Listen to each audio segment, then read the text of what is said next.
Hi everyone, welcome to our channel. నేను మీ అంకే సరిత. ఈరోజు మనతో పాటు ద ట్రూత్ వివేక్ అమృత్ వ్యవస్థాపకులు, అలాగే స్పిరిచువల్ మోటివేషనల్ స్పీచర్ వివేకానందర్ గారు మనతో పాటు ఉన్నారు. ఆయనతో మాట్లాడతాం. నమస్తే సార్. ఇందాక నుంచి మీరు మాట్లాడుతున్న దాంట్లో నాకు చాలా క్వశ్చన్సే వస్తున్నాయి. అందులో ప్రధానంగా భక్తి గురించి మాట్లాడుతున్నారు, అలాగే చాదస్తం గురించి మాట్లాడుతున్నారు. అసలు ఈ భక్తి చాదస్తం ఏంటి? సో భక్తి అంటే నాకు తెలుసు, దేవుడి మీద ఉన్న మన ప్రేమ ఆయన్ని మనం పూజించుకునే రూపంగా చూపిస్తాం. చాదస్తం ఏంటంటే అంటే ఇప్పుడు కొద్దిగా అది తరచుగా తగ్గుతూ ఉంది. బిఫోర్ డేస్ లో అంటే మీ కాలంలో అప్పుడున్న మాట అనమాట. ఆడవాళ్ళు మెన్సెస్ వస్తే అవి ముట్టుకోవద్దు, ఇక్కడే కూర్చోవాలి, పూజ చేస్తే ఇవే వేసుకోవాలి, పూజ కంపల్సరీ తలస్నానం చేసుకుని ఆ బట్టను ఆరగొట్టి జుట్టు ఆరేక వెళ్ళాలి. ఇలాంటివన్నీ తరచు ఇంకా చెప్పుకుంటూ పోతే ఒక ఎపిసోడ్ కు సరిపోదు, అన్ని చాదస్తాలు ఉన్నాయి. మీరేమో తరచుగా చాదస్తం పట్టించుకోవద్దు, అది మొత్తం కొలాబ్స్ అయిపోవాలి, ఓన్లీ భక్తి మాత్రమే ఉండాలని మీరు మాట్లాడుతున్నారు. అసలు దానికి డిఫరెన్స్ ఏంటి? ఎస్. సో మీరు అడిగిన ప్రశ్న correct me if I'm wrong. మీరు అడుగుదాం అనుకుంటే ఏంటంటే భక్తి చాదస్తం ఈ రెండు ఇంచుమించు ఒకటే కదా. భక్తికి చాదస్తానికి మధ్య ఉన్న రేఖామాత్రపు వ్యత్యాసం ఏంటో తెలియజేయమని మీరు అడిగినట్లుగా ఎందుకంటే రేఖామాత్రపు వ్యత్యాసం అని నేను ఎందుకన్నా అంటే ఆల్మోస్ట్ ఒకేలా ఉంటాయి, కానీ చాలా తేడా ఉంటాయి. సో మీ ద్వారా చాలా విలువైన ప్రశ్న మీరు అడిగినందుకు మరొకసారి మిమ్మల్ని ప్రశంసిస్తూ నేటి తరానికి కావాల్సిన ప్రశ్న అడిగారు. ఎందుకంటే భక్తికి చాదస్తానికి మధ్య సూక్ష్మాతి సూక్ష్మమైన రేఖామాత్ర వ్యత్యాసం మాత్రమే పొసిగి ఉంది. చక్కటి మీ ప్రశ్నలోనే అన్నారు భక్తి అంటే ప్రేమ కదా అని. ఒకసారి భక్తి అంటే ఏంటో, చాదస్తం ఏంటో, వాటి మధ్య ఉన్న వ్యత్యాసం ఏంటో తెలియజేసే ప్రయత్నాన్ని గావిస్తాం. భక్తి అంటే భగవంతుడు మానవుడు లేదా పరమాత్మ జీవాత్మ.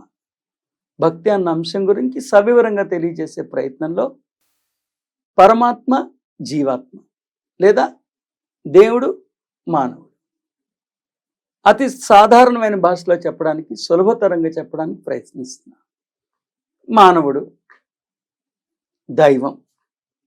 మనందరం దైవం యొక్క అస్తిత్వాన్ని అంగీకరిస్తాం.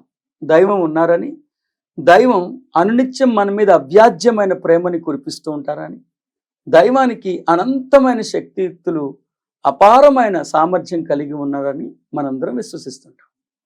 కాబట్టి ఆ దైవం మన ఈ సంక్లిష్టత నుంచి, మన ఈ సమస్య నుంచి బయటపడేస్తారని కూడా నమ్ముతాం. ఒకసారి ఆలోచించండి. దైవం అంటే తండ్రి. తండ్రి అంటే అపారమైన శక్తియుక్తులు కలిగి ఉన్నవాడు, మన మీద అనునిత్యం అవ్యాజ్యమైన ప్రేమ. అవ్యాజ్యమైన అంటే అన్కండిషనల్ లవ్. అంత అద్భుతమైన ప్రేమను మన మీద కురిపిస్తారు. దైవం మానవుడి మీద కురిపించే ప్రేమని కరుణ అంటారు. మానవుడు దైవం మీద కురిపించే ప్రేమని భక్తి అంటారు. ఇరువైపులా ప్రేమే ఉన్నది. భగవంతుడికి మానవుడికి మధ్య ఉన్నది ఎప్పుడు ప్రేమే. భగవంతుడు మానవుడి మీద కురిపించే ప్రేమనేమో కరుణ అంటాం. మానవుడు భగవంతుడి మీద కురిపించే ప్రేమనేమో భక్తి అంటాం. కాబట్టి భక్తి అంటే ప్రేమ, కరుణ అంటే ప్రేమ. ఒక్కసారి ఆలోచించండి తల్లి. అన్కండిషనల్ లవ్ అన్న నేను ఎంఫసైజ్ చేసి వాడిని. అన్కండిషనల్ అంటే అవ్యాజ్యమైన ప్రేమలో కండిషన్స్ ఎలా ఉంటాయిరా? నిజంగా భగవంతుడు అనే తండ్రి మనని ప్రేమిస్తూ ఉంటే, మన అభ్యర్థన ఆయనకు అర్థమైతే అది ఎలాంటి సంక్లిష్టతనైనా తొలగిస్తారు తప్ప, నువ్వు ఈ చీర కట్టుకుంటేనే, ఈ రంగు బట్టలు వేసుకుంటేనే, తడి బట్టలు వేసుకుంటేనే, లేకపోతే మెన్సెస్ అయితే ఒకలాగా, అవ్వకపోతే ఒకలాగా అని అన్ని దారుణమైన కండిషన్స్ పెడతారు. నేను ఇంకోటి కూడా చెప్తున్నా. సో ఇవన్నీ ఎందుకు పెట్టారు అంటే, ఏదో అప్పటి జనరేషన్లో కొన్ని మంచి కోసమే, సమాజం యొక్క హితవు కోసమే పెట్టారు. కానీ అవి శృతి మించితే, మందులైనా శృతి మించి చేసుకుంటే అది మృత్యుకు దారితీస్తుంది కదా. శృతి మించిపోయాయి. కాబట్టి భక్తి అనేది మొదలైతే చాదస్తం అనేది ఎండవాలి. చాదస్తం భయంలోంచి పుడుతుంది, భక్తి జ్ఞానంలోంచి పుడుతుంది.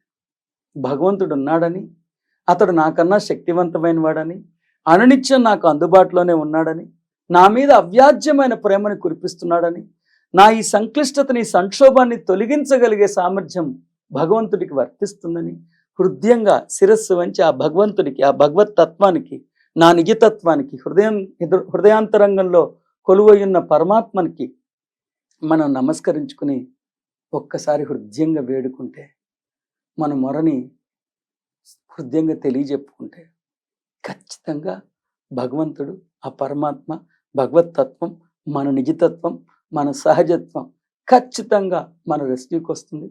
ఆ సంక్లిష్టతని శాశ్వతంగా పరిష్కరిస్తుంది. అంతే తప్ప నువ్వు వెళ్ళేటప్పుడు కుడి చెప్పులో ఎడం కాలు పెట్టుకోవాలి, ఎడం చెప్పులో కుడి కాలు పెట్టుకోవాలి, అది వేసుకోవాలి, ఇది వేసుకోవాలి, ఇలాంటి కండిషన్స్ ఉండవు. మీరు అడిగిన ప్రశ్నకి సూటి సమాధానం. భయంలోంచి చేదస్తం వస్తుంది, భగవంతుడు ఉన్నాడని తెలుసుకున్న జ్ఞానంలోంచి భక్తి వస్తుంది. భక్తి అంటే ప్రేమ, భయం అంటే బెదిరించటం. ఇంకా బెదిరింపుల్లోంచి బయటకు వచ్చేసేయండి, చక్కగా భక్తి అన్న చక్కటి సుజ్ఞానంలో ప్రవేశించండి. కాబట్టి భక్తి మొదలైన రోజు భయం చేదస్తాలు ముగిసిపోతాయి. రైట్. ఇది ఇందాక నుంచి నాకు ఆ టేబుల్ మీద మిమ్మల్ని అడగాలనుకున్నాను, ఏంటండి ఇది, ఈ వోచర్ ఏంటి? సో ఇది మీరే కదా, అవును, నన్ను అవును. ఉరి తీయండి అని. అవును. ఏంటి సార్ దీని గురించి? అంటే ఇది ఒక కరపత్రం. This a brochure as you rightly said. ఇందులో నేనేం చెప్పానంటే, మీ జీవితంలో 2 రోజుల సమయం నాకు ఇవ్వండి. మీ చేదస్తాలకి స్వస్తి పలికి మీ అడుగుల్ని చైతన్యం వైపు అడుగులు వేయించలేకపోతే ఓకే, యాజ్ వెల్ యాజ్ మన క్వశ్చన్ తో పాటే. సో అదే నేను ఆశ్చర్యపోయా. నేను యాక్చువల్గా నా గురించి మీకు అంత పరిచయం లేకపోయినా మీరు ఎత్తుగడే ఆ ప్రశ్న అడగటం చాలా విశేషంగా అనిపించింది. విదశాబ్ద కాలంగా నా ప్రయత్నం ఇదే. 2 రోజులు మీ జీవితంలో నాకు సమయం ఇవ్వండి. మీ చేదస్థాలకి స్వస్తి పలికించి, మీ చేత చేదస్థాలకి స్వస్తి పలికించి, మీ అడుగుల్ని చైతన్యం వైపు వేయించలేకపోతే నిర్దాక్షిణ్యంగా నన్ను ఉరి తీయండి అన్న నినాదంతో ద్విదశాబ్ద కాలంగా నేను సత్యాన్ని, జ్ఞానాన్ని ఉపదేశిస్తున్నా. చాలా పెద్ద స్టేట్మెంట్. చాలా మంది కొన్నిసార్లు కటుగా వ్యవహరించిన సందర్భాలు కూడా ఉన్నాయి.